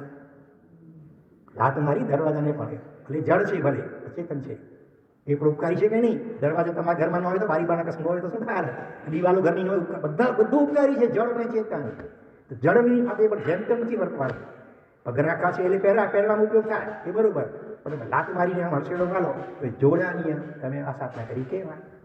કારણ કે આજે જોડા મારશો, આવતીકાલે કોઈ જીવને લાત મારશો. ટેવ પડી ગઈ હોય, આદત પડી ગઈ હોય લાત મારવાની કે જેમ તેમ વર્તવાની, તો પછી જીવ પ્રત્યે પણ ક્યારેક ને ક્યારેક આવું વર્તન થઈ જશે. કપડું ફાડવું હોય ને તો દાંત કચાવીને આમ નહીં ફાડવાનું, હળવેથી જરા સૌમ્ય સોફ્ટ કોર્નર રાખવાનો બધા પ્રત્યે, જીવ પ્રત્યે, જળ પ્રત્યે પણ. કઠોર ક્યાંય નહીં બનવાનું. કઠોર બનવું તો એકમાત્ર પોતાની જાત માટે બનવાનું. લપાટ લગાવવાની, લપડાટ પોતાની જાતને લગાડવાની. આટલું સાંભળે છે તો સુધરતો નથી, રાંખોર પોતાની જાતને કહેવાનું. આથી કોઈ જીવને પણ નહીં, કોઈ જળને પણ નહીં. આ ખુરશી પડી રહી છે, જેમ તેમ ઠેલમ ઠેલ કરો એ બરાબર નહીં. તમે પણ મોડા આવ્યા હોઈએ પછી ઘસેડવાનું નહીં, હળવેથી ઉપાડી ક્યાંક વેપાર કરવો તો હળવેથી, બીજાને પણ ડિસ્ટર્બન્સ ન થાય. દિવાલમાં ખીલો ઠોકવો હોય કદાચ તો પણ દાંત કચકાઈ નહીં, જેમ તેમ નહીં, આમ જરા હળવે જરા યોગ્ય રીતે. અને આવી રીતે કેટલી ઝીણું ને સૂક્ષ્મ રીતે જ્ઞાની ભગવંતોએ આપણા આત્માની કાળજી રાખી છે કે કોઈ પણ રીતે આપણે કર્મ બંધન ન કરી બેસીએ. એટલા માટે પંચ પરમેષ્ઠી ભગવંતો, બરાબર, અડિયંતાની પંચ પરમેષ્ઠી. પછી શું આવ્યું? માઈશુવા ભીશુવા બંધુ પછી આમ સીધી રીતે નથી કહ્યું શ્રાવક શાલિકા શબ્દ, પણ બીજી રીતે આવી ગયા. માતા, પિતા, ભાઈ, બંધુઓ, મિત્રો, ઉપકારીઓ, બધું ઉપકારીઓ બધું આવી જાય. ટૂંકમાં કહીએ તો કોઈ પણ જીવ કે કોઈ પણ જળ પદાર્થ એના પ્રત્યે પણ અનુચિત વ્યવહાર વર્તન કરવાનું નથી, મનથી, વચનથી કે કાયાથી. બરોબર. હજી આગળ દુષ્કૃત ગ્રહના કઈ રીતે દુષ્કૃત ગ્રહ, આ તો ટોપિક છે, લગભગ 18 થાય છે. 5 પરમેટી, પછી શું આવ્યું? સાવણી શું સાધુ સાધી લઈએ તો 6 થયા, 5 ને 1 6. પછી ધર્મસ્થાનો, માતા, પિતા, ભાઈ, મિત્ર, ઉપકારી, માર્ગ સ્થિત, અમાર્ગ સ્થિત, માર્ગના સાધન, અમાર્ગના સાધન, બધું લગભગ 18 થાય છે. તો હવે આ 18 પ્રત્યે કઈ રીતે આપણે આવીને અપરાધ આસાધના કર્યા અને એની ક્ષમાયાચના એ વિષય અગ્રે વર્તમાન જીર્ણાદંડ ગુણાય આરતી ઈચ્છાની ટુકડમ.